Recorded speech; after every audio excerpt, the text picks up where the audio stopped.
danışdınız. Artıq bununla neçənci dəfədir ki, müxtəlif şəhər və rayonlarımızda, kəndlərimizdə su problemi barədə xəbər alırıq. İndi də Ağcabədinin Afşar kəndində sakinlər içməyə su tapmadıqlarını deyir. Hətta artizan quyuları da quruyub. Qarabağ büromuzdan Ramil İbrahimov.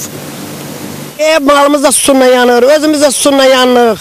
Kimin başını varsa gelir kendine ayağına başına bir damcı su getirir, ayağına getirir. Araz da gelmiyor. Özümüzdeki kimin de maşını yoktu, kalır susuz. Kaça su umuduna?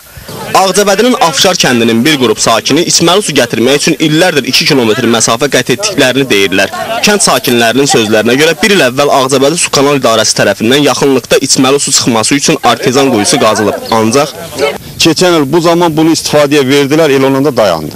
Bir il müddətinə istifadə edəndə yalandan deyil, nə cür də bilmirəm. Biz oradan su içə bilmədik. Kəndin içməli suya ehtiyac olan hissəsində 100 ev var ki, bu da təqribən 500 nəfər deməkdir. Sakinlər deyir ki, Ağcabədi rayon Su Kanal İdarəsinə müraciət etsələr də məsələ hələ ki öz həllini tapmayıb. Ancaq sən gələm ki, Sovet gəndə gün orta çatıram əvvəl. Axşam çərini bir də çıxıram. Problemlə bağlı idarədən bildirdilər ki, sakinlərin dediyi kimi bir il əvvəl adı çəkilən ərazidə Azərsu Açıq Səhmdar Cəmiyyətinin daxili imkanları hesabına artezan quyusu qazılsa da elektrik xəttinin qoşulması üçün texniki şərtin alınması ilə bağlı ləngimə olub. Daha sonra təcrübə üçün həmin quyudan bir ay istifadə edilib.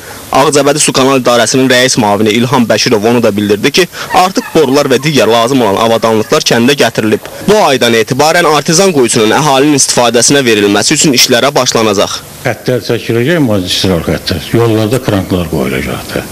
Elə bil ki, 3 evə, 4 evə bir dənə krank qoyulacaq.